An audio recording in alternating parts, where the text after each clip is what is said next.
Godson, Godson, Godson, Godson, Godson, Energy Entertainment. Today this message is gonna be about semen retention, aka celibacy, and I'm gonna start from the notes on my phone. No. Vámonos. I just noticed like the connections that I had with people, whether that being like a situationship, it was only surface level, you feel me? And the conversations we was having didn't click no more. And it was like I would be reaching to try to have a conversation with one of those people. So it just wasn't authentic to who I was no more. And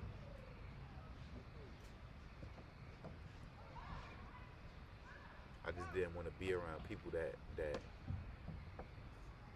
projected their situations anymore, because in a way I was doing a disservice to myself, because it was like I was letting those people have a say about the blessings that I was supposed to receive, because they were holding me back from the blessings. And it's a blessing being able to give this message right now and have a voice. You know what I'm saying? So, semen retention, like I was saying,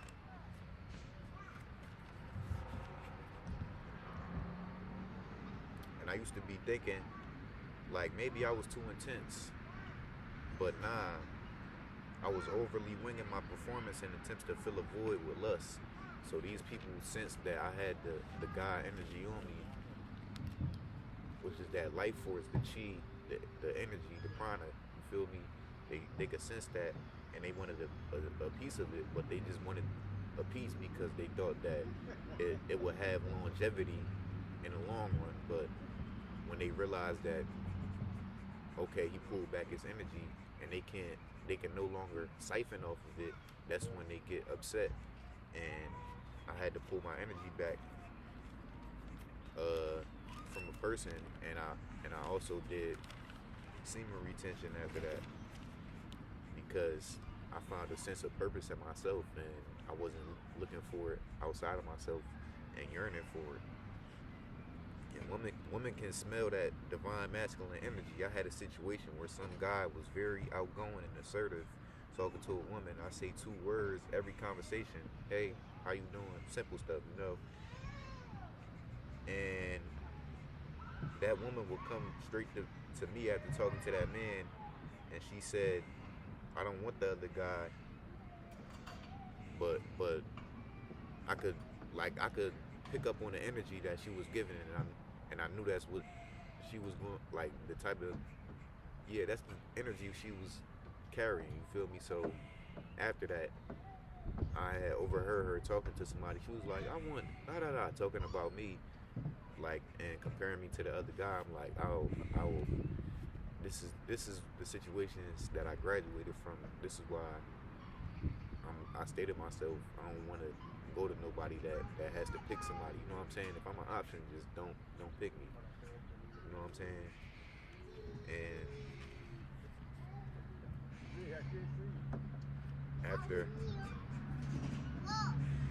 after I overheard her saying I want him, smiling, not knowing I heard her, and it's even got to a point where women are too assertive, touching on my chest. I had a woman, I was like, she asked me a general question, and I was like, I know it in my heart or something like that, and then she touched my chest. I'm like, hold on, see, that is not appropriate. I said that shit. I didn't even mean to say that, but that should not be appropriate, because if a man was to do that to a woman, it would be assault automatically. You dig what I'm saying? So that was wrong off the jump. And yeah, I had women too assertive, touching on my chest, my waist, even my face, and I literally had to give them my number just to get them out my hair, like, so they could go on about their business or whatever, because I was working at a club, and they would walk up, some of them tipsy, some of them not, but they're still consciously aware of what they're doing, you know what I'm saying? And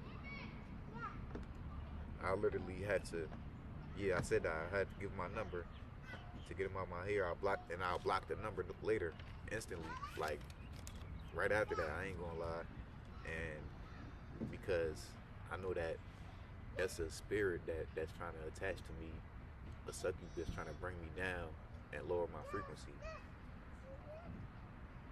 Also, I realized a TV by somebody's house for 2 nights, and I'm compassionate, so I'm thinking about what somebody can't do because of a disability, whether, like, you know what I'm saying, and I'm like, maybe it's only women in that house and they need somebody to bring it out, but it's no man in the house. So I go over there, I knock on the door, I'm like, yeah, I could bring this out, because they wouldn't open the door before I told them what it was. And after I said that, she swung the door open in lingerie. Like, that was the temptation trying to get me. That was the what's it called? The greed of the root trying to get me. You feel me? And she even had red lingerie, like red representing the root. And that was like, I was baffled by that. Like, that was mind boggling. But anyway, yeah, I'm gonna figure out where I'm at from there.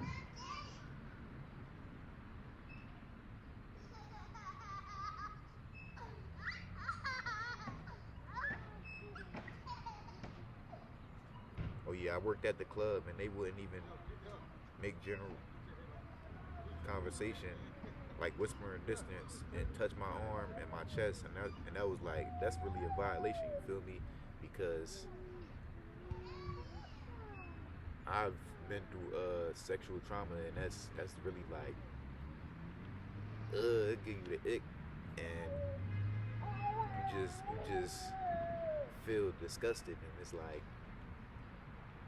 especially, it doesn't matter who's touching you. Like, if you had something like that happen, then understand, and understand where I'm coming from. Like, you gotta be comfortable with somebody for them to touch you.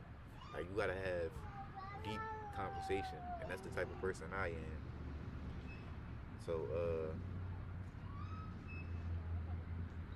yeah,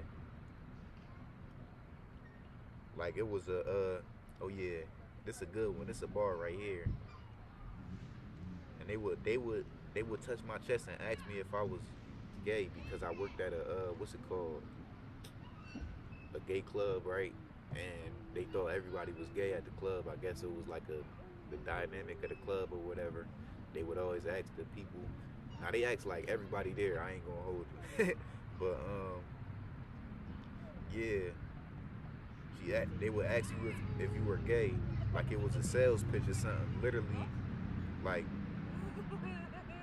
drooling over me, all ages, and I'm not exaggerating, bro. I'm really not. And they actually listen to what you had to say, and then get nervous at eye contact when they can feel that chi, that God frequency. You feel me? It's because I don't settle for less. I prove myself of greater potential every day.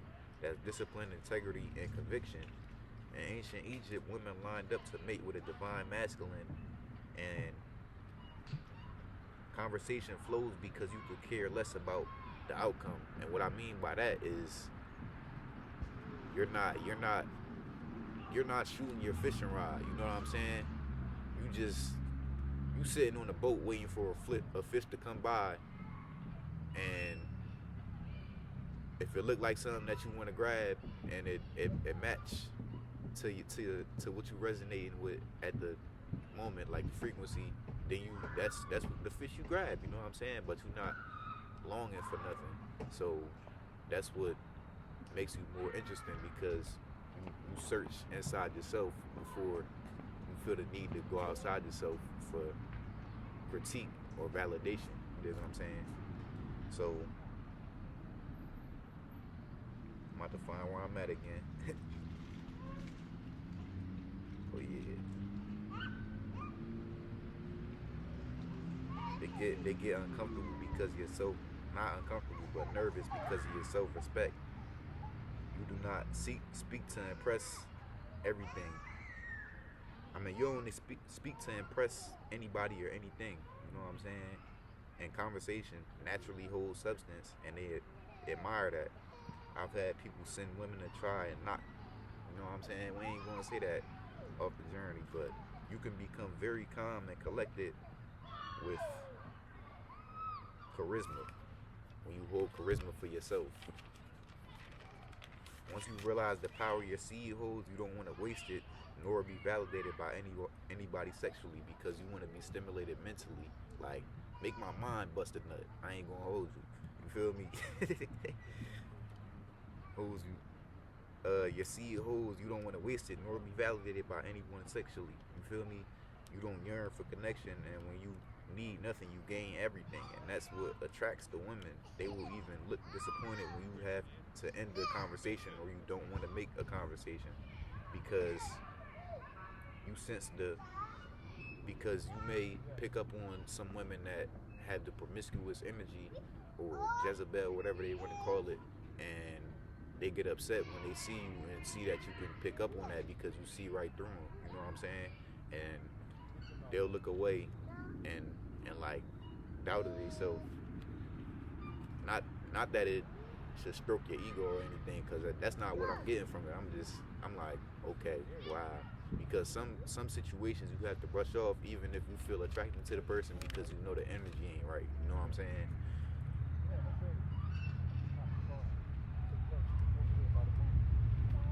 And sometimes that's where I want to say too, it can be too assertive because then they'll try to press the number onto you, like, or play the gaslighting breadcrumbing method where they will like try to gas you into getting a number, like walk past switching, you know what I'm saying? And then they'll look at you like you wrong for not wanting to ask them for their number. You know what I'm saying? Like, hold up, you can't even see my eyes. They be like, you feel what I'm saying? Like, I ain't wrong for focusing on myself. I wouldn't be in this situation. This is what attracted you, but you think that I'ma chase you because you right there. Like, you gotta have conviction before convenience. You dig what I'm saying? And then I'm gonna go on my phone notes, and that's gonna be the end of it. But we ain't rushing. You know what I'm saying?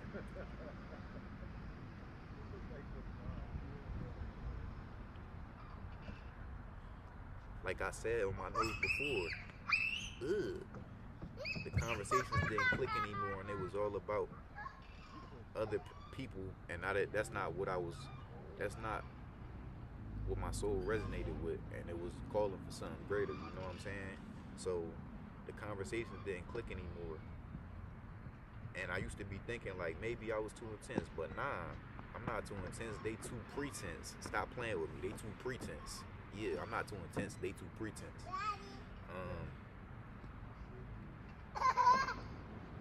Let me find out where I'm at again. I was overly winging my performance in attempts to fill a void with lust. No cap. So I said, I can't say the word right now. I won't bust. You know what I'm saying? Because after I asked the question like, you know, man, if you wanted to fill that void, you know what I'm saying, and it was like something that was a burden on you, that you felt was a burden on you, but it really wasn't. You was putting that burden on yourself because you was longing for that. And when you make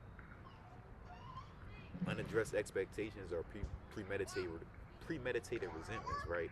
And when you set that expectation, you set yourself up for failure because you're waiting for somebody to give you the right answer, and when they don't, you react out of the ego because you want to control and assert dominance, and that's what I was doing. And I pulled back my energy, and that same passion, I transmuted it to be able to put that into my projects. You feel what I'm saying? And they came out more creative because the sacral chakra representing Brahma, the god Brahma, represent orange. You know what I'm saying? The god of creation. Okay.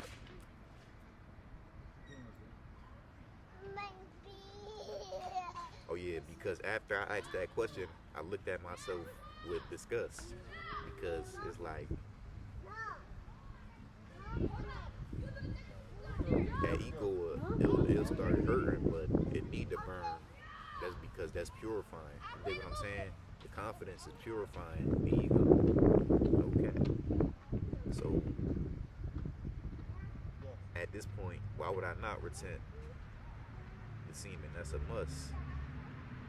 Then you ever have a situation you asked to pull out your jelly pole and they wasn't with it, so you kind of pull back your energy. I just had a funny reference for it. That's my inner child. I'm playing around with it. Chill. Or not. But hey, I wanted to fill a void, and that was gluttony from the ego. And once I stopped looking for those interactions to feel satiated, I tapped into a new potential. And the same people that wouldn't turn a blind eye, they turned their whole head to see me and stared, and even stared. And I didn't react because at that point, I had built conviction and compassion for myself to where I don't yearn for these connections anymore. And it actually felt disgusting for me to partake in any of the such, whilst knowing that that person isn't the right one for me. Because that's like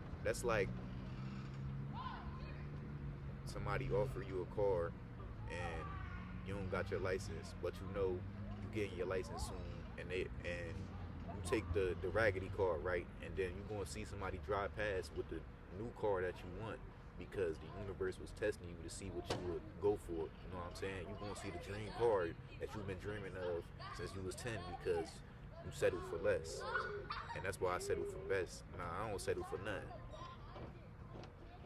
I just started rapping real quick. But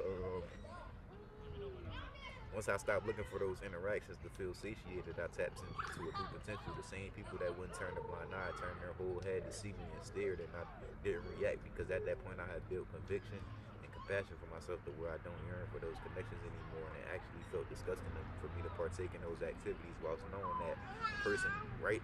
I mean, isn't the right one for me because I do not like surface level connections. Like, you gotta be able to stimulate my mind. You gotta make my mind bust a nut, like I said. You feel me? And it's in order. It's in order in science how the chemical reactors are supposed to go, and my body doesn't allow me to skip these because it's not authentic to who I know myself to be. So it starts with arousal, desire, and then there goes the purpose. So if the person doesn't get past desire or they don't get to desire, then they're probably not the person that you need to be procreating with because they're not opening doors to new realities because the male staff is a key and the woman's womb is a portal. That's what the Ankh represents, the key of life. The top is the portal and the bottom is the shaft, the key.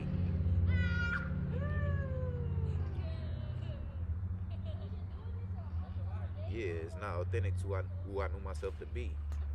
Gonna keep it going like a song, you see. Hold up. I was longing for a touch beyond surface level, so I connected with the divine more and focused on creating. And the growth I've seen while being celibate for over a year is phenomenal. It allowed me to see myself fully before I let someone else see me fully. If you know what I mean, you know what I'm saying? And I felt like it was going to be an infinite occurrence situation. I got myself comfortable, and then they would say they wanted me to find somebody else, like because I'm an empath. I felt deeply, and I didn't want to feel anything if it wasn't deep. And hey, y'all, stop thinking dirty, bro. Stop. That's not even what I said, but yeah, I ain't want to feel nothing if it wasn't a deep, beyond surface level connection, right? So I would I would be around people and be nice and want to and be with them because I've seen the potential of the greater person that they were, but I knew that they weren't there yet. So I didn't want to procreate with them. You procreate when, even if you're not making a baby, you procreate because you procreated that reality. You feel me? So I didn't want to have sexual intercourse with them because I knew that intuitively. You know what I'm saying? I wasn't consciously aware of it, but subconsciously I knew that. So yeah, I didn't want to procreate with them, and it was because they got a taste of the God fluid, the chi and life force that comes with it, and it gave them the key to unlock their universe. But if you unlock the wrong door, you can unlock a attic door. It's facing up or facing, yeah, it's facing gravity gonna get you. That's what I'm saying. But it was because they got a taste of that God fluid, the chi and life force that comes with it, and it gave them the key to unlock their universe. But if you unlock the wrong door, you can open the attic door, and everything in that portal is going to fall on you. That's why I said gravity going to get you. Feel what I'm saying? So don't open the wrong door because it could fall back on you. No cap. And now when you get the right portal open, the door, when you open the right portal door, it's going to rain on you. Blessings may rain over you. No cap. Godson, Godson, Godson, Godson, Godson. Energy entertainment. No cap.